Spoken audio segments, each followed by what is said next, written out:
BMTC ಯಮನಿಗೆ ನಗರದಲ್ಲಿ ಮತ್ತೊಂದು ಬಲಿಯಾಗಿದೆ. ನಿನ್ನೆ ರಾತ್ರಿ 8:30ರ ಸುಮಾರಿಗೆ ಓ ಫಾರಂ ಕಡೆಯಿಂದ ಚನ್ನಸಂದ್ರಕ್ಕೆ ತೆರಳುತ್ತಿದ್ದ ಬಿಎಂಟಿಸಿ ಬಸ್ ರಸ್ತೆ ದಾಟುತ್ತಿದ್ದ ವೃದ್ಧನಿಗೆ ಡಿಕ್ಕಿಯಾಗಿದೆ. ಪರಿಣಾಮ 76 ವರ್ಷದ ಶಂಕರ್ ನಾರಾಯಣ್ ವೃದ್ಧನ ಗಂಭೀರವಾಗಿ ಗಾಯ ಆಗಿದೆ. ಇಂದು ಚಿಕಿತ್ಸೆ ಫಲಿಸದೆ ಆಸ್ಪತ್ರೆಯಲ್ಲಿ ವೃದ್ಧ ಮೃತಪಟ್ಟಿದ್ದಾರೆ. ಇದೀಗ ಮಹದೇವಪುರ ಸಂಚಾರಿ ಪೊಲೀಸರು ಅಪಘಾತ ಮಾಡಿದ ಬಿಎಂಟಿಸಿ ಬಸ್ ಡ್ರೈವರ್ ಗಂಗರಾಜನ್ನ ಬಂಧಿಸಿ ಇದೀಗ ತನಿಖೆಯನ್ನ ಮುಂದುವರೆಸಿದ್ದಾರೆ.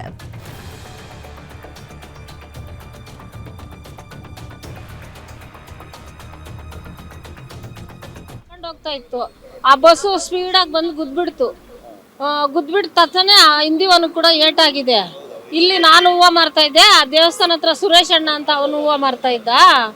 ಅದು ಗುದ್ಬಿಟ್ಟು ತಕ್ಷಣನೇ ಸ್ವಾಮಿ ಬಂದ್ರು 1 ಸೆಕೆಂಡಲ್ಲಿ, ಹಂಗೆ ಹಾಸ್ಪಿಟ್ಲಿಗೆ ತಗೊಂಡೋದ್ರು. ಬಸ್ ಇಲ್ಲೇ ಹಾಕ್ಸಿದ್ರು. ಆ ಪೂಜಾರಿ ಅವರು ಮೇನ್ ಪೂಜಾರಿ ದೇವಸ್ಥಾನ. ನನ್ನ ಫೋನ್ ಸರ್, ಗಣಪತಿ ದೇವಸ್ಥಾನ ಪೂಜಾರಿ, ಮೇನ್ ಗಣಪತಿ ದೇವಸ್ಥಾನ, ದೊಡ್ಡ ದೇವಸ್ಥಾನ ಪೂಜಾರಿ. ಒಂದು 15 ವರ್ಷ 20 ವರ್ಷ ನಿಂಕ ಕೆಲಸ ಮಾಡ್ತಾರೆ. ಇಲ್ಲೇ ತಂದೆ ತಾಯಿ ಮನೆ ಫುಲ್ ಫ್ಯಾಮಿಲಿ ಮಾಡ್ತಾರೆ.